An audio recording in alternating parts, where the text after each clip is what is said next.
శ్రీమాత్రే నమః. భారతదేశం పుణ్య పవిత్రమైనటువంటి దేశం. ఎందుకంటే ఎంతో మంది పతివ్రతలకు నిలయం ఈ దేశం. అందుకే మనం చూస్తున్నది మధ్యప్రదేశ్ లో ఉన్నటువంటి చిత్రకూటలో సతీ అనసూయ యొక్క దేవాలయానికి అయితే వెళ్తున్నామండి. ఇక్కడ సతీ అనసూయ బ్రహ్మ విష్ణు మహేశ్వరులు అయినటువంటి త్రిమూర్తులను చిన్న పిల్లలుగా చేసి వాళ్ళను తల్లిగా మారినటువంటి దేవాలయం. పుణ్య ప్రాంతం ఇది. ఇక్కడికి బ్రహ్మ విష్ణు మహేశ్వరులతో పాటు లక్ష్మీ సరస్వతి పార్వతులు కూడా వచ్చి ఇక్కడ నారదుల వారు మునులు ఎంతో మంది నడయాడినటువంటి ఈ పుణ్య ప్రదేశాన్ని దర్శించడం మన అదృష్టమే అనుకోవాలి. అంతేకాకుండా అహల్యాదేవి పరమ పవిత్రమైనటువంటి మందాకిని నదిని కూడా తన భర్త కోసం దాహం తీర్చడం కోసమని ఇక్కడ తన శక్తితోటి మందాకిని నదిని పుట్టించినటువంటి పావన పుణ్యభూమి ఇది. ఇంకా మనం వివరాలను చూద్దాం. అలాగే ఈ ప్రాంతాన్ని అంతా కూడా మీకు వీడియోలో చూపిస్తాను, చూడండి. త్రిమూర్తుల వారు ఇక్కడ త్రిమూర్తులను చిన్నపిల్లలుగా చేసినప్పుడు వాళ్ళ భర్తలను వారికి ఇవ్వమని లక్ష్మీ సరస్వతి పార్వతీదేవి అర్థిస్తున్నటువంటి దృశ్యము. అలాగే పిల్లలుగా చేసి ఉయ్యాల నొక్కుతున్నటువంటి అనసూయ మాతను దర్శనం చేసుకోండి. ఇదిగోండి, టెంపుల్ లోపల ఇలాగే ఉంటుంది.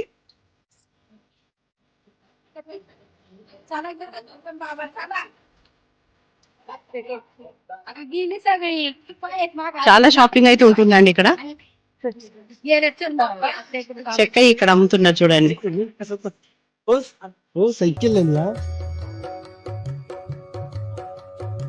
మా అత్తగారికి అయితే కర్రని చూపెట్టే. మా అత్తగారికి అయితే కర్రని తీసుకున్నాను ఇక్కడ గుర్తుగా. చూడు ముందా. ఓకే, ఇక్కడ హనుమాన్ల వారు పెద్దది పడుకున్నది ఉంటుంది చూడండి. జై హనుమాన్, జై హనుమాన్, జై హనుమాన్.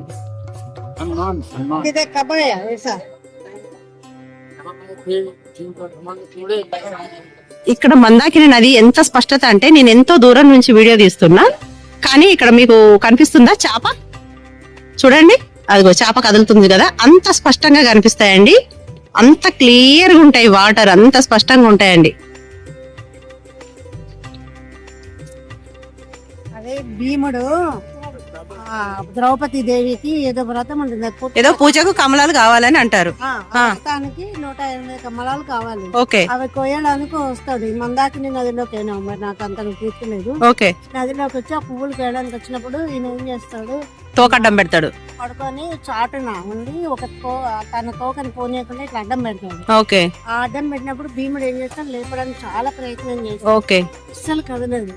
అప్పుడు భీమ అర్జునుడికి యుద్ధం జరుగుతుంది, భీమునికి ఆంజనేయ స్వామికి జరిగినప్పుడు అప్పుడు మనమిద్దరం మా అన్నల దమ్ములమే వాయుపుత్రులమైన వాయుపుత్రులు ఇద్దరు అని చెప్పేసి అప్పుడు మళ్ళీ ఇద్దరు రాజీకి వచ్చేసి అప్పుడు ఇక్కడ సెటిల్ అయిందంట ఈ హనుమన్ల వారు. ఇక్కడ శాంతింపజేసి ఇక్కడ హనుమన్ల వారు ఇక్కడ మనకు పడుకొని దర్శనం ఇస్తారండి. చాలా పెద్దగా ఉంది. సతీ అనసూయ ఆశ్రమం దగ్గర ద్వారపాలకుడుగా ఇక్కడ స్థిరపడ్డాడంట అండి. సత్యం శివం కుటీరాలు ఉన్నాయి ఇక్కడ. కోతులు అయితే చాలా ఉన్నాయండి, కొండంగలు కూడా ఉన్నాయి, పల్లీలు అవి కోతుల కోసం. అలాగే ఇక్కడ నది ప్లేస్ లో చేపలకు వేయడం కోసం అని సజ్జలు అలాంటివి కూడా అమ్ముతున్నారు, 10 రూపాయలు. ఇక్కడ గాజర్ గడ్డలు కూడా ఎక్కువగానే అమ్ముతున్నారండి గోమాతల కోసం. అలాగే అరటిపళ్ళు, అంటే ఇక్కడ ఉన్నటువంటి ప్రాణుల కోసం అయితే పెట్టడం జరుగుతుంది. మాతా అనసూయజీ మందిర్ ఇలా మధ్య మధ్యలో పెడుతున్నారు చూడండి. అక్కడ మనకు కనిపిస్తుంది మందాకిని నది ప్రాంతంలో ఉంది. చాలా మొత్తం అడవిలో ఉన్నట్టుగానే ఉంటుందండి, అడవి ప్రాంతమే. చూడండి, కొండంగలు ఉన్న చోట కోతులు ఉండవని అంటారు కదా, కానీ చూడండి కొండంగలు కోతులు కలిసే ఉన్నాయి. అంతేకాకుండా చూడండి ఆవులు, మేకలు ఇవన్నీ కూడా చక్కగా కలిసి ఉన్నాయి. ఇక్కడ వచ్చినటువంటి భక్తులు వీటికి కావలసినటువంటి ఆహారాన్ని అయితే అందిస్తున్నారు. హనుమంతుల వారు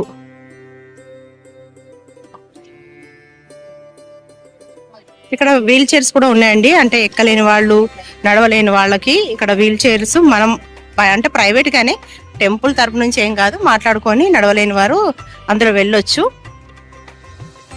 షాపింగ్స్ కూడా ఉన్నాయండి. రేగుపళ్ళు, పానీపూరీలు. ఈ రేగుపళ్ళ దగ్గర కూడా చూడండి రావట్లేదు ఇక్కడ సత్యంగా. ఎన్ని కోతులు ఉన్నా కానీ వాళ్ళ దగ్గరికి అయితే రావట్లేదు చూడండి. కూరగాయల దగ్గర వాళ్ళ ఫ్రూట్స్ దగ్గర కూడా రావట్లేదు. ఎంత బాగుంది ఇక్కడ. ఇక్కడ నీట్గా ఉంది కదా, మనకు అక్కడ ఘాట్లో కంటే ఇక్కడ నీట్గా ఉంది, కనబడుతుంది. ఎంత స్పష్టంగా ఉందో చూడండి. కింద లోపట ఉన్నాయి కనబడుతున్నాయి మనకు. మందాకిని నది గ్రీన్ కలర్ లో ఎంత స్పష్టంగా కనబడుతుంది అంటే అంత స్పష్టంగా కనబడుతున్నాయి. ఇందులో నిలబడితే ఫోటో సెల్ఫీ పాయింట్ ఇప్పుడు మధ్యలో నుంచి ఉంటే ఇక్కడ మూలికలు అవన్నీ కూడా ఇక్కడ అమ్ముతున్నారు. ఒంటి నొప్పులకు ఎటువంటి నొప్పులకైనా గానీ ఇస్తారంట ఆయుర్వేదం. అలాగే చెరుకు రసాన్ని కూడా చేసి అమ్ముతున్నారు. శ్రీరామ్ రుద్రాక్షలు కూడా అమ్ముతున్నారండి ఇక్కడ. ఎంత బాగుందో చూడండి.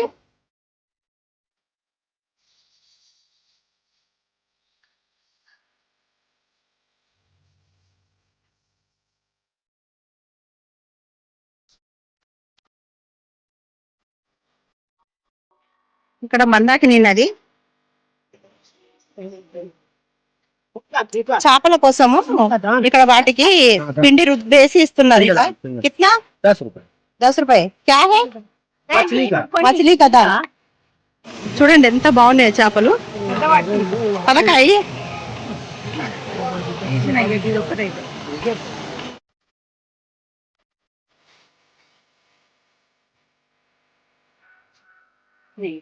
చూడండి చేపలు ఎంత క్లియర్ గా కనబడుతున్నాయో.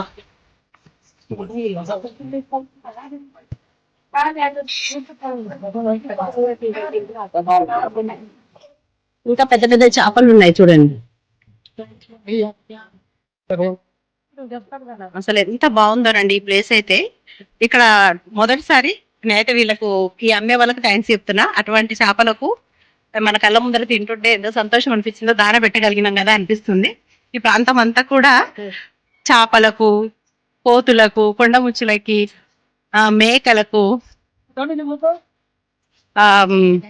మేకలకి, ఆవులకి, ఈ జీవులన్నింటికి కూడా మనం ఆహారం పెట్టగలుగుతున్నాము ఇష్టంతో. అది కూడా బాధ్యతగా కాకుండా సంతోషంతో పెడుతున్నాము.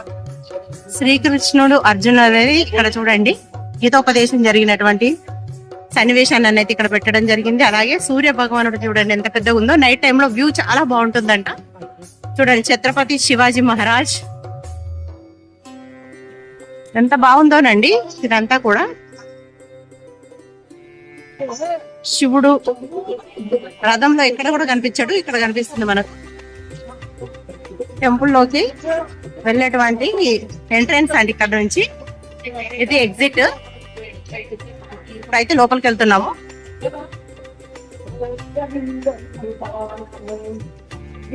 శివుడు, అందులో వినాయకుల వారు కూడా ఉన్నారు చూడండి.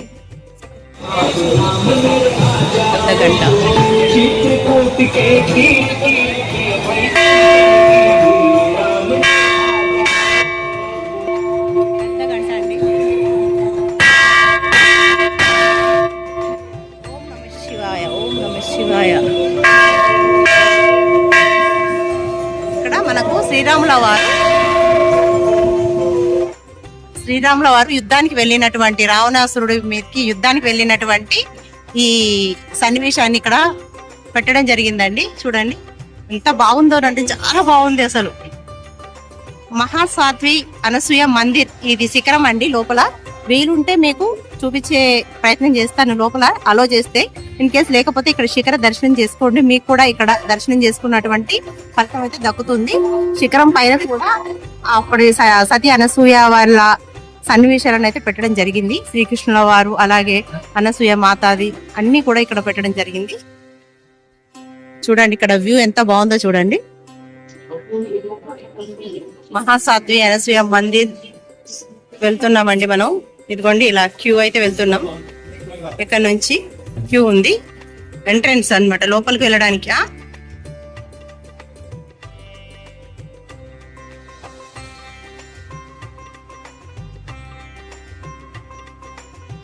ఇందాక మనం చూసింది స్వామి పరమానంద స్వామి వారి యొక్క సమాధి. ఇక్కడ ఎంత అద్భుతంగా పెట్టారండి. సతీ సావిత్రి అంటే భర్తల కోసం పోరాడినటువంటి పతివ్రతల యొక్క ఇక్కడ పెట్టారు. సతీ మదాలస మాత ఇక్కడ పెట్టారు. వీరు ఒక్కొక్కరికి ఒక్కొక్క ప్రాశస్త్యం ఉంది. ఇక్కడ సతీ మాలవతి తన భర్త కోసం ఇక్కడ వరాన్ని తీసుకుంటున్నటువంటి దృశ్యం. సతీ దమయంతి, నలుడు దమయంతిల యొక్క కథ ఇక్కడ పెట్టడం జరిగింది. సతీ బేహుల చూడండి, ఒక్కొక్కరి పతివ్రతల విషయం మనం తెలుసుకోవాల్సి ఉంటుంది. ఇక్కడ భర్త యొక్క దాన్ని ఏమంటారు, పోపుడి అస్థి పంజరాన్ని ఒళ్ళో పెట్టుకొని మళ్ళీ తిరిగి భర్తను సాధించినటువంటి సతీ బేహుల మాత. సతీ సుకన్య ఇక్కడ చూసారు కదా. అలాగే సతీ సుకన్య గురించి ఇక్కడ పెట్టడం జరిగింది. సతీ సులోచనాదేవి తన భర్త తలని తీసుకొచ్చేసి ఇక్కడ రాముల వారిని అర్థించి సాధించుకున్నటువంటి దృశ్యం. అలాగే జోహర్కి జ్వాల చూడండి ఎంత బాగుందో. మీకు క్లియర్ గా కనిపిస్తుందో లేదో కానీ చూడండి ఎంత బాగుందో. ఇవన్నీ కూడా పతివ్రతల యొక్క సన్నివేశాలను ఇక్కడ పెట్టడం చాలా సంతోషం అనిపించిందండి. ఇలాంటివి చూడాలంటే అదృష్టం ఉండాలి. మధ్యప్రదేశ్ చిత్రకూట్లో ఉన్నటువంటి ఈ సతీ అనసూయ టెంపుల్ అయితే చాలా బాగుంటుందండి. ఇది 2 ఫ్లోర్ లాగా ఉంటుంది అనమాట. కింద ఉంటుంది, పైన కూడా ఉంటుంది. మనం వెళ్ళే దారి అంతా కూడా మనకి ఎక్కడ బోరు కొట్టకుండా, అంటే అలసట అనేది లేకుండా ప్రతి చోట మనకు దారింబట కూడా అన్ని రామాయణంలోని గాథలను ప్రతిదీ కళ్ళకు కట్టినట్టుగా మనకు అక్కడ ప్లాస్టర్ ఆఫ్ ప్యారిస్తో చేసినటువంటి కలర్ఫుల్ పిక్చర్స్ అయితే మనకు గోడ మీద కనిపిస్తాయండి. పెయింటింగ్స్ కూడా ఉంటాయి. మధ్య మధ్యలో గురువులకు సంబంధించినటువంటి టెంపుల్స్ కూడా ఉంటాయండి. అస్సలు మిస్ చేసుకోవద్దు, చాలా బాగుంటుంది. చూడండి, ఈ టెంపుల్లో సతీ అనసూయగా అమ్మవారు మామిడి పళ్ళ చెట్టు కింద ఒకసారి కింది ఫ్లోర్లో, అలాగే పై ఫ్లోర్లో కూడా మనకి పిల్లల్ని అంటే బ్రహ్మ విష్ణు మహేశ్వరులను తొట్టిలో వేసుకొని ఆ పక్కనే ఉన్నటువంటి దృశ్యాలతో కూడినటువంటి ఆ టెంపుల్ అయితే ఎంత బాగుంటుందండి. లోపల చాలా బాగుంటుంది. సింధూరం ఇక్కడ ఖచ్చితంగా పెట్టుకుంటారు. అమ్మవారి యొక్క ప్రసాదంగా గాజులు, బొట్టు బిళ్ళలను కూడా తీసుకొచ్చుకుంటారండి. సో ఇవ్వండి సతీ అనసూయ టెంపుల్ యొక్క విశేషతలు, విషయాలు, చుట్టుపక్కల ప్రశాంతమైనటువంటి వాతావరణాన్ని అయితే మీకు ఈ వీడియోలో చూపించడం జరిగిందండి. సో ఈ వీడియో కనుక మీకు నచ్చినట్లయితే ఖచ్చితంగా లైక్ చేయండి. చిత్రకూట వెళ్తే మాత్రం ఈ టెంపుల్ని మస్ట్ అండ్ షుడ్గా విజిట్ చేయండి. ఎవరైనా వెళ్తే కూడా ఈ వీడియోని షేర్ చేసేయండి. అలాగే కొత్తగా మన ఛానల్ను మొదటిసారిగా చూస్తున్నట్లయితే సబ్స్క్రైబ్ చేసి బెల్ బటన్ని ఎనేబుల్ చేయండి. మరో మంచి ఆధ్యాత్మిక వీడియోతో మళ్ళీ మీ ముందుకు వస్తుంది మీ హైదరాబాదీ సాల్మిక్షర్. అంతవరకు అందరూ బాగుండాలి, అందరూ మనం ఉండాలి. సర్వేజన సుఖినో భవంతు. స్వస్తి.